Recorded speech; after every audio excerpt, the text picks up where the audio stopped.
શેતર વસાવાને છોડાવવા માટે મોટા વકીલની થઈ એન્ટ્રી। સૌથી મોટા સમાચાર સામે મળી રહ્યા છે દોસ્તો, તો આપણે એના વિશે ચર્ચા કરવા જઈ રહ્યા છીએ। પણ એ પહેલાં તમે નવા હોય તો અમારી ચેનલ સબસ્ક્રાઈબર કરી લેજો, તેથી કરી આવનારા વિડીયો તમારા માટે લાવતો છું દોસ્તો। દોસ્તો તમને ખબર હતી કે જે શેતર વસાવા જે ફોરેસ્ટ અધિકારીમાંથી જે હુમલો કર્યો હતો એના કેસની અંદર શેતર વસાવાની 7 વર્ષની સજા ફટકારવામાં આવી છે અને સાથે સાથે એની પત્નીને પણ જેલના હવાલે કરી દેવામાં આવી હતી અને સાથે સાથે 9 લોકોને પણ જેલના હવાલે કરી દેવામાં આવ્યા હતા દોસ્તો।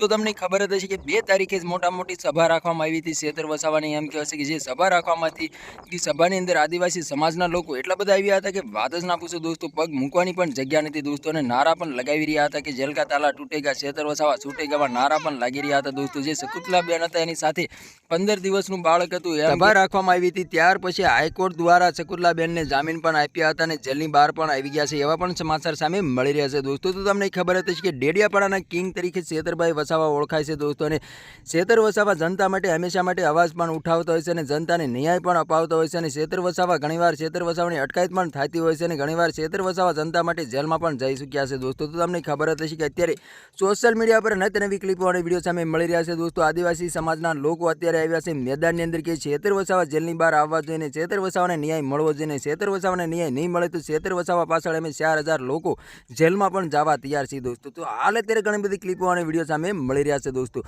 તો તમારા આના વિશે શું કહેવું છે કમેન્ટ કરીને જરૂર બતાવી દોસ્તો। અને અમારી ચેનલમાં નવું તો ચેનલ સબસ્ક્રાઈબર કરવાનું ભૂલશે નહીં, તેથી કરી આવવાના વિડીયો તમારા માટે લાવતો છું દોસ્તો। તો આ તો આજનો વિડીયો કેમ લાઈક શેર ફરી જય વિડીયો મળી તબ તક કે लिए जय हिंद जय भारत, मળી વાર બીજા વિડીયો તબ તક કે लिए बाय बाय।